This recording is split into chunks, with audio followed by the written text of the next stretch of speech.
Plejal TV. Om Swastiastu. Om Swastiastu. Sahabat Belijol TV kembali di Dharma Talk. Hari ini Belijol tidak sendiri lagi seperti kemarin-kemarin, sempat juga berempat. Video terakhir membahas tentang Hari Ibu. Sekarang Belijol bersama teman seperjuangan. Nah, beliau ini dari jauh diimpor. Ekspor apa impor adalah? Diimpor. Diimpor dari Yogyakarta. Keren. Perkenalkan, Beli Gede Suwardana. Om Swastiastu. Beli Gede dari Jogja, kebetulan dia tugas ke Kendari dalam rangka kegiatan Mahotama Pok Dialog Agama Hindu. Dan hari ini kita ingin berbincang-bincang bersama Beli Gede. Tentunya bincangnya ringan saja, tidak usah terlalu berat-berat. Yang kita perbincangan adalah tentang reinkarnasi. Wah, itu berat banget itu reinkarnasi. Padahal ngomongnya ringan, dia berat dari itu. Reinkarnasi. Ya. Tidak semua agama percaya reinkarnasi, betul? Betul. Tanggapannya? Mereka mungkin tidak kenal reinkarnasi, tapi bagian dari reinkarnasi mereka percaya, karena mereka juga kenal apa yang kamu tabur itu yang akan kamu tuai. Itu kan sama aja, cuman bahasanya Tabur tuai dia percayanya ya. Sedangkan kita kan, itu kamu pala dong. Apapun itu reinkarnasi pasti berhubungan dengan karma pala. Karma wasana Hindu. Iya, pasti. Di Hindu karma punarbawa atau reinkarnasi itu kan merupakan bagian dari lima kepercayaan kita, Pancasrada itu. Dan merupakan kepercayaan pokok, artinya orang kalau sudah percaya adanya reinkarnasi sudah gabung sini ke Hindu kan begitu, ada di bawah payung besar agama Hindu gitu. Nah, bagaimana cerita reinkarnasi ini kira-kira menurut Beli Gede sendiri? Kepercayaan Beli Gede selaku seorang Hindu tentang reinkarnasi ini. Ya. Apakah sekedar percaya dengan teks atau konteksnya atau sempat memiliki pengalaman? Iya, oke dah. Mau tidak mau, kalau kita bicara reinkarnasi itu bukan hanya milik orang Hindu kok. Ya. Hindu kan dikenal dengan nama Sanatana Dharma, artinya kewajiban yang kekal abadi kan. Nah, bahkan kalau kita lihat Bhagavad Gita sendiri, Bhagavad Gita menyatakan Aham Sarvasya Prabhawa, kata bab 10 sloka 8 itu, aku adalah sumber segala sesuatu. Nah, jadi kalau kita lihat semua makhluk hidup baik bergerak maupun tidak bergerak ya soalnya ada Tuhan. Iya. Kita kembali ke reinkarnasi itu sendiri. Secara sadar dan tidak sadar mungkin kita bilang, atau orang-orang mungkin bilang reinkarnasi itu milik Hindu deh. Ya. Tapi orang yang tidak beragama pun pasti kena reinkarnasi. Nih, saya ini pengalaman saya waktu saya belum bekerja lah gitu. Ya. Masih muda dulu. Nungglundang lantung DJ pokoknya gitu. Iya. Saya tuh pernah mikir, nih waktu saya sedang sedih banget nih. Saya sedih banget nih. Waktu itu saya tuh pengen sekolah. Bapak saya bilang, udah nggak usah sekolah, kamu di sini aja gitu. Terus tiba-tiba beberapa bulan kemudian tuh bapak tuh ke Bali gitu loh. Terus bapak ke Bali, saya cuma mikir aja, seandainya aku bisa pergi dari sinilah. Kok dilarang sih sekolah aja gitu. Pulang-pulang dari Bali, bapak itu tetap aja nggak ngizinin, cuman saya nekat pergi gitu loh. Nah, tapi kan doa kita yang kita semoga sebenarnya kita bisa pergi, walaupun doang tetap aja kita bisa pergi. Nah, yang paling tidak mengenakan dari pengalaman saya itu adalah ketika kita sedang ingin menerima. Udahlah kita pulang aja deh, kembali gitu. Ini kenyataannya ya. Bapak tuh meninggal gitu loh. Ya. Akhirnya setelah bapak meninggal kita kan sakit hati juga, sedih lah gitu. Kok iso ya meninggalnya, kita belum siap dong. Tamat SMA kita belum siap, di rantau, ditinggal orang tua, tinggal bapak, punya adik, punya ibu, punya sawah. Tinggal pilih itu. Mau merantau, tinggal di rumah. Atau gimana? Adab sawahnya. Nah, yang membuat saya tuh merasa terjawab dari doa, sebuah doa itu, saya bisa pergi. Bukan berarti saya mendoakan Bapak meninggal, tapi saya bisa pergi, dan saya rasakan itu setelah saya punya istri. Coba kalau saya tidak pergi dari sana, apa bisa saya punya istri? Yang jauh lagi, luar pulau lagi, di luar jangkauan lah pikiran. Jadi kalau saya bilang itu tentang reinkarnasi itu sesuatu yang bisa kita rasakan atau tidak, itu tergantung dari kita menerimanya. Nah, baik orang itu beragama apapun dia, kalau dia masih hidup di bumi ini, reinkarnasi itu pasti dia rasakan. Berarti Bapak itu bereinkarnasi ke anaknya Beli Gede? Dari ke anak apa namanya? Anak pertama? Bukan. Itu keponakan saya. Bagaimana kita percaya bahwa itu adalah reinkarnasi? Nah, ini lebih seru lagi. Nah, setelah keponakan saya lahir, ibu saya kan pendek cerita ya. Adik saya nikah, adik tinggal di Bali kerja, istrinya hamil. Ibu saya karena mau melahirkan lagi 1-2 bulan tuh, ibu minta ke Bali. Terus setelah lahir tuh keponakan saya tuh, kalau di Bali, kalau kita tradisi kita ya, ada medunang, mentakut cebas pipis gitu. Nah itu. Di situ muncul bilang bapak lah yang ide nasi, dan ternyata ibu saya juga merasa nyaman gitu loh sana. Kayaknya memang betul dia merasakan, dia dari rasa dia berada. Si bayi pun nyaman dengan neneknya mungkin. Bilanglah seperti itu. Nah, jadi pendek cerita itu yang terjadi di keluarga. Nah, jadi percaya tidak percaya. Nah, kita kan tidak tahu nih, itu benar nggak gitu. Orang bisa itu kan cuma omongan bahas pipis. Ya, kita nih agama bukan hanya sekedar mendengarkan dari orang lain, tapi juga kita ini sebagai orang itu merasa gitu loh. Merasa kok hubungan kita dekat. Kok bisa ya kita dekat dengan seseorang, Ibu saya merasakan itu. Nah, jadi masalah rasa dan kepercayaan itu sekarang tergantung masing-masing. Tapi reinkarnasi, saya sebagai orang Hindu setelah belajar, setelah bergaul selama ini dengan umat, dengan teman-teman yang lain lah gitu, saya jadi semakin percaya. Tentang kehidupan ya. Kalau berbicara masalah reinkarnasi pun secara nyata saya pun juga merasakan seperti itu ya. Karena kan saya dikatanya adalah reinkarnasi atau apa istilahnya mantuk miang daripada kakek saya. Jadi bapaknya bapak itu meninggal ketika bapak masih umuran SMP. Jadi kurang umur 14 tahun itu. Bapaknya meninggal. Setelah ini bapak kan lama belum menikah, sudah wayah lah nganten punya anak pertama, anak kedua. Ibu bermimpi mertuanya datang ngide nasi sebelum saya lahir.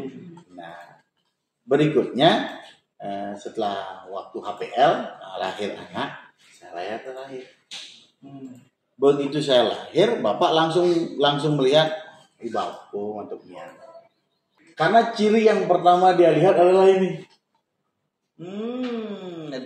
Jadi tanda khusus. Ada tanda lahirnya, ingatnya. Jadi yang dulu bapak kakeknya saya itu ada tandanya di sini. Dan saya terlahir membawa kembali tanda itu sehingga orang di rumah percaya bahwa saya adalah reinkarnasi dari kakek sendiri. Itu seru ya cerita ininya. Nah, tapi sekarang kita masuk ke konsep agama itu sendiri, ke kepercayaan Hindu sendiri terkait reinkarnasi. Cerita Purana apa yang memperkuat keyakinan Beli Gede terkait reinkarnasi? Kalau Purana kan hampir banyak itu semua menceritakan tentang reinkarnasi. Agama Hindu kan menceritakan bahwa kehidupan ini adalah samsara, siklus lahiran untuk mencapai moksa, pencapaian kembali lagi kepada Sang Atman, kepada Brahman kan melalui proses samsara ini, memperbaiki kehidupan, kembali ke kehidupan. Di kitab Purana apa yang kira-kira meyakinkan BGD bahwa reinkarnasi itu betul-betul ada? Oke. Ini dari saya dapat dari Mahabharata. Ya. Jadi diceritakan tuh tentang kemunculan Nara dan Narayana Resi. Nara Nara itu kan manusia artinya ya. Narayana kan si Nara sendiri. Nah jadi ternyata Nara itu adalah Arjuna sendiri. Narayana Resi itu adalah Sri Krishna sendiri. Jadi cerita ini di Mahabharata yang diceritakan di Purana. Nah, jadi di sana diceritakan bahwa Arjuna, Nara dan Narayana itu sebagai kepribadian agung yang menyelamatkan, boleh bilang menyelamatkan alam semesta. Dan Nara itu sendiri adalah si Arjuna sendiri yang lahir kembali ketika perang Mahabharata itu, dan bersama Sri Krishna bersama-sama menegakkan dharma. Dalam hal ini adalah menyetanakan atau mengangkat Sri Maharaj Yudhishthira sebagai raja. Nah, jadi Nara dan Resi itu terjadi sebelum-sebelumnya. Nah, jadi itu diceritakan dalam Purana Mahabharata itu. Siklus kisah Purana dalam cerita-cerita Hindu itu selalu berkaitan dengan reinkarnasi ya. Sama halnya dengan Awatara Wisnu itu kan selalu bereinkarnasi. Krishna juga kan reinkarnasi dari Rama, kemudian selanjutnya. Dan di kisah Mahabharata yang diceritakan kan saya juga teringat kisah kelahiran Krishna, karena saya percaya itu bahwa hidup itu berkaitan Trisemayan Anitidan Nejani Kateke gitu, bahwasanya semua yang kita yang terjadi pada kehidupan kita sekarang ini adalah buah karma dari masa lalu dan perjalanan hidup kita ini 80% lebih mungkin ya, bahwa ini perjalanan dari kehidupan kita terdahulu, hasil dari kehidupan terdahulu. Sehingga dikatakan kalau dalam reinkarnasi kita sekarang ini buruk, menerima hasil baik yang terdahulu itu kita nikmati nih.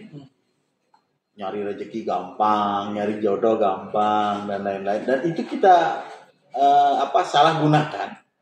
Maka di kehidupan ke depan lah kita akan mendapatkan kesengsaraan yang luar biasa. Yang sekarang kita walaupun berbuat jahat, ya karena karma dulu kita bagus, maka reinkarnasi kita sekarang ini biar kita berbuat jahat sejahat apapun, tetap kita akan mendapatkan karma wasana yang baik, rezeki yang banyak. Makanya banyak orang kengkelen gue jelemu beler, koruptor, karena sansita karma pale jadi punar baunya terdahulu membawa karma positif sehingga dia menjadi orang baik kan gitu. Nah, kembali ke kisah Purana tadi tentang Karna yang saya ingatkan. Karna ini kan titisan anak Dewa Surya. Betul sekali. Dan dia adalah titisan raksasa Sahasra Kawaca. Yang berdoa kepada Siwa di zaman dulu, kepada Dewa Surya, dan diberikan perisai dan anting pelindung itu. Kawaca. Dia Sahasra Kawaca itu kan 1000 baju ya. Sahasra Kawaca ya. Dia memiliki 1000 baju pelindung. Kemudian dia sewenang-wenang dalam kehidupannya kan begitu. Kemudian diutuslah Narayana diminta oleh dewa untuk membunuh Sahasra Kawaca. Turunlah Narayana ke dunia menjadi Nara dan Narayana Resi. Satu menjadi, karena anugerah ini kan siapa yang menghancurkan perisai ini akan mati. Maka Nara dan Narayana Resi satu mempelajari ilmu yang mantra yang bisa menghidupkan kembali. Betul. Satu mempelajari ilmu memanah yang bisa menghancurkan perisai itu. Betul. Mereka inilah yang ketika berperang Nara melawan Sahasra Kawaca, pecah, Nara mati, dihidupkan lagi sama saudaranya kan begitu. Iya betul. Nah sampai di akhir sisa satu perisainya Sahasra Kawaca ini, raksasa ini, larilah dia ke Dewa Surya dan minta tolong kepada Dewa Surya untuk diselamatkan, dan Dewa Surya mohon kepada Nara dan Narayana Resi agar tidak membunuh Sahasra Kawaca dan dia akan dihukum di kelahiran berikutnya. lahirlah dia sebagai Karna. Karna dan dibunuh kembali oleh reinkarnasi Nara dan Narayana Rsi, yaitu Arjuna dan Sri Krishna itu Di medan perang di Kurukshetra. medan perang Kurukshetra. Sehingga disitulah makanya nasib Karna, seorang kesatria yang luar biasa, pembongkar sistem kasta di zaman dulu di India. Begitu tragis di cerita Weda di Mahabharata, begitu tragis, begitu sedih, menyakitkan gitu. Nah itulah saya percaya, memang benar cerita Purana pun diceritakan dia mengalami proses reinkarnasi. Bahkan Sri Krishna pun karena sudah terlahir ke dunia, dalam proses kembalinya itu beliau mengalami derita juga di dunia sebelum kelihatannya derita kan untuk mengajarkan kita bahwa hal yang tidak pantas ya jangan dilakukan. Gitu. Jadi ada mata hukum sebab akibat di situ. Ada hukum karma lagi. Jadi Punarbawa ini tidak akan bisa lepas dari karma pala itu. Luar biasa ya. Ya itulah ajaran yang kita bilang ajaran yang seimbang. Yang baik pasti akan mendapatkan hal yang baik, yang buruk pasti akan buruk. Nah sekarang mungkin pertanyaan besarnya untuk materi berikutnya, bagaimana kita bisa lepas dari reinkarnasi itu aja? Nah itu, kalau pesan saya kepada umat Hindu dimanapun berada, jangan dulu moksa ya. Kalau kalian moksa berkurang umat Hindu kita, umat Hindu di Indonesia itu baru 4 juta sekian dan 0,sekian %. Jika kalian moksa, habis. Tapi itulah bukti dari kesuksesan Hindu. Sekarang dulu kan orang percaya Sanatana Dharma begitu besar kan. Sekarang kan berkurang kan. Ya karena moksa itu beli. Ya justru karena adanya Sanatana Dharma lah kita harus cepat-cepat kembali biar kita moksa sekalian, biar agama yang lainnya ada. Tapi tidak ada namanya sesuatu cepat habis di bumi. Pasti ada perputaran.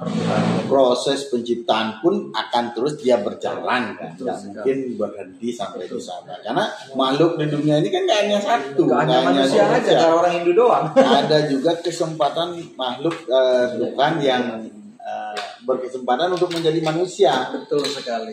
Evolusi. Ini Beli sepercaya apa Beli bahwa manusia adalah makhluk ciptaan Tuhan paling sempurna? Kalau yang saya pernah baca dari kitab suci Weda, kenapa manusia dikatakan yang paling sempurna? Karena manusia sebagai manusia ini kita bisa memilih. Kita mau berbuat baik yang pastinya tidak bisa mencapai moksa berangsur-angsur, atau kita bisa milih kita mau jadi orang paling jahat sejahat-jahatnya. Tapi kalau makhluk lebih rendah, dia akan berevolusi. Misalnya dari makhluk hidup yang di air melata, dia bisa meningkat dari berkaki 2 sampai dari 4. Itu dibilang dalam kitab tanah. Nah, kenapa manusia dikatakan paling bagus? Karena manusia ini menderita dan bahagianya seimbang. Orang yang paling jahat pun dia bisa bahagia ketika dia memikirkan hal yang baik. Kenapa? Dia ada namanya karma, prarabdha karma palanya.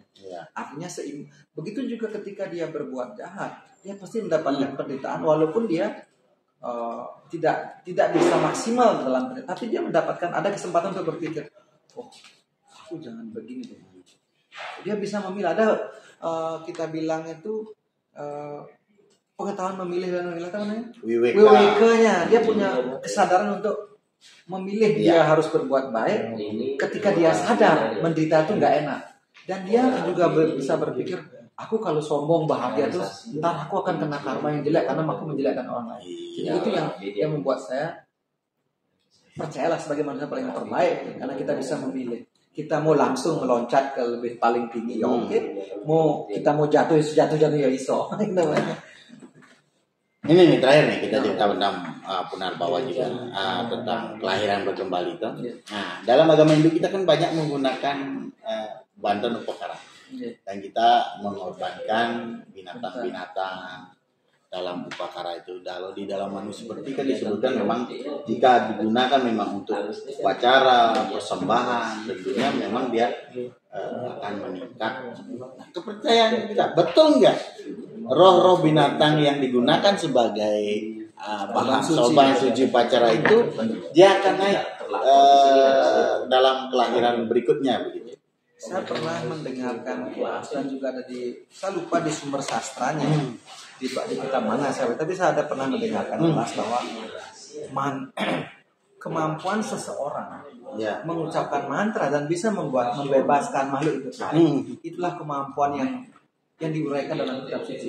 Mantra itu memang untuk menetralisir hal-hal yang mau kita korbankan. Dalam Bhagavata bab 3 pun dari Bhagavata bekerja samalah engkau manusia dan makhluk yang lainnya dan para dewa untuk berkorban suci. Laksanakanlah korban suci ini sehingga kamu bisa hidup bahagia. Jadi kalau zaman dulu para resi itu bisa melaksanakan korban suci dan yang dikorbankan itu bisa mendapatkan hidup lebih bagus. Oke, karena memang CD-nya seperti. Tapi sekarang pertanyaan kualitas kita seberapa? Kita bukan mengesampingkan kemampuan orang seperti itu. Sekarang kualitas kita apa? Nah, jadi kalau Weda menyatakan itu akan memberikan kehidupan lebih baik bagi yang makhluk dikorbankan, percaya saya karena emang ada di sastranya bahwa bahkan di bab 17 bahwa kita juga bilang ada berbagai jenis korban suci. Dan ingat korban suci yang terbaik apa? Korban suci untuk Tuhan. Nah, yang penting dia dikorbankan untuk upacara atau memang ke Tuhan, bukan ini kembali ke niatnya ya. Betul. Niatnya ya. Ini korban suci, aku mengorbankan ini agar aku dapat ini. Itu bukan korban suci Tuhan, itu memang korban suci untuk diri sendiri. Ingat loh, korban suci hanya untuk Tuhan loh yang bisa menaikkan tingkat standar kita. Jadi itu yang pernah saya baca dan Bhagavad Gita menguraikan hal itu. Di kisah Purana pun kalau kita kembali ini mengingat tuh tentang Arjuna Prarada, bagaimana Arjuna begitu sombongnya ketika sudah mendapatkan banyak senjata dan ini ketika berjalan-jalan bersama Sri Krishna di sebuah pantai dekat jembatan Situbanda yang menyeberangkan dia ke Alengka zaman itu. Dalam hatinya si Arjuna kan dia begitu sombong dan congkak. Dia berkata, membuat jembatan hanya untuk penyeberangan monyet-monyet saja Sri Arjuna harus Sri Rama harus mengorbankan atau mengajak ratusan ribu kera dari Kiskinda untuk membuatnya. Kenapa Sri Rama tidak bisa membuatnya sendiri saja? Saya sendiri bisa membuat panah. Nah, pikiran itu kan dibaca oleh Sri Krishna. Kemudian disuruhlah Arjuna untuk mencoba. Maka Arjuna dengan sebuah panah mengucapkan mantra, langsung menjadi sebuah jembatan yang besar dan panjang menuju ke Alengka. Kemudian untuk menguji jembatan itu Sri Krishna memanggil Sri Hanuman. Mungkin di pidip-pidip tadi di denden musi Sri Hanuman oleh Sri Krishna. Datanglah Sri Hanuman dalam bentuk kera cuil, kera kotor, jelek dan tua.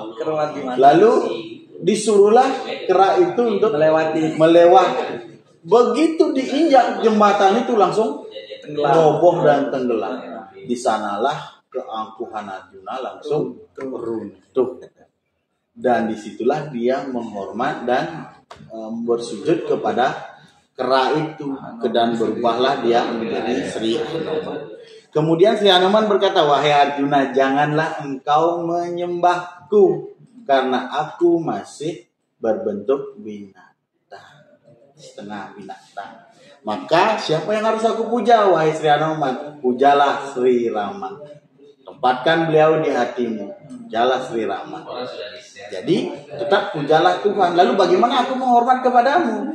Sri Hanuman berkata bahwa dengan engkau menghormat kepada Sri Rama dan kibarkan panjiku, jadi kober yang bergambar Hanuman, maka baktimu juga tervibrasi kepada. Maka meningkatlah statusnya. Makanya ketika upacara orang Bali menggunakan upacara itu menggunakan daging, keletan, caru atau dan lain-lain. Ketika kita kan sembahyang, Banten itu kan ditaruh di depan. Ketika kita sembah, yang vibrasi kesucian kita, keikhlasan kita, bakti kita kepada Tuhan, juga mengenai binatang yang dikorbankan, sehingga meningkatlah dari strukturnya dia lah, gitu. Nilai-nilai. Sehingga dia berkemungkinan lahir ke dunia menjadi makhluk yang lebih baik. Gitu. Jadi jalan siklus. Ya, perputaran. Kapankah ini putus? Siklus itu akan selalu ada. Selagi moksanya kita itu sekaliankah atau sedikit demi sedikit deh? Nah, kalau masalah pertanyaan itu, mencapai moksa itu juga dikatakan dalam kalau Sri Sangkaracharya bilang dalam Gita Mahatmya bahwa Gita Sastra idam punya ya patet padam ormoti bayasota dewa. Jadi dikatakan kalau seseorang mempelajari ajaran-ajaran Gita Sastra, mempelajari Bhagavad Gita dan ajaran kebenaran itu dengan teliti dan serius, ya patet preta Wisnu Padam, dia akan bisa mencapai pada Wisnu Padam, kaki Padma Wisnu. Kalau dia sudah meyakini. Nah sekarang kita sebagai orang Hindu, benar nggak kita meyakini ajaran agama Hindu? Sejauh mana kita meyakini? Dengan kita beriadnya, seyakin apa kita? Adakah ketika meyakini ragu masih cobrak?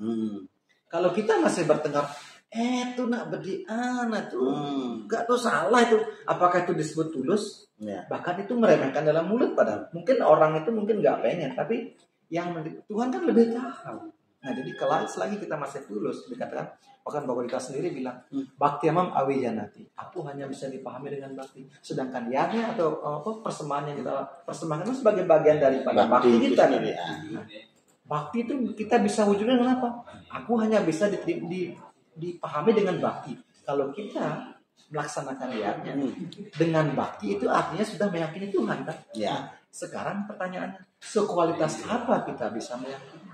Jadi kalau kita bisa melepaskan bisa moksa, benar-benar berbakti, bukan lagi itu berdian tuh, itu beleh tuh, bukan. Tapi mari kita terima orang itu mau persembahan sedikit, mau persembahan besar, tergantung dia baktinya dia, itu yang membuat dia bisa mencapai moksa. Karena banyak jalan dalam pelaksanaan yoga itu sendiri, hanya upacara dan tapi hanya dengan bakti diyakini loh. Jalan banyak tapi dengan bakti. Harus ikhlas ya. Harus ikhlas. Tulus ikhlas las cari. Tulus ikhlas. Jadi ikhlas. Sementara Belijal TV perbincangan kali ini tentang Punarbawu sudah pasti merupakan bagian dari 5 serade yang kita yakini. Ketika orang mempercayai tentang reinkarnasi, berarti Anda adalah penganut Sanatana Dharma. Tidak usah ragu lagi. Yang perlu musuh diwadani puncak induk. Proses diwadani itu proses kita diakui secara hukum. Kalau kita bilang nggak proses, menyalahi untuk aturan lagi kan. Intinya prosedurnya seperti itu. Jadi demikian mungkin perbincangan kita kali ini. Di lain waktu kita bertemu lagi membahas hal-hal yang lainnya. Terima kasih sudah mengikuti. Ingat pencet subscribe. Ya, biar banyak. Ya. OTW 7.000 subscriber ya. Kalau sudah ada 7.000 subscriber, Bijul akan bagi-bagi pulsa dengan anak-anaknya Bijul. Oke? Anak-anaknya. Karena bagi-bagi pulsa ini kepada anak. Yang duduk dengan berapa Santi? Om Santi Santi Santi Om.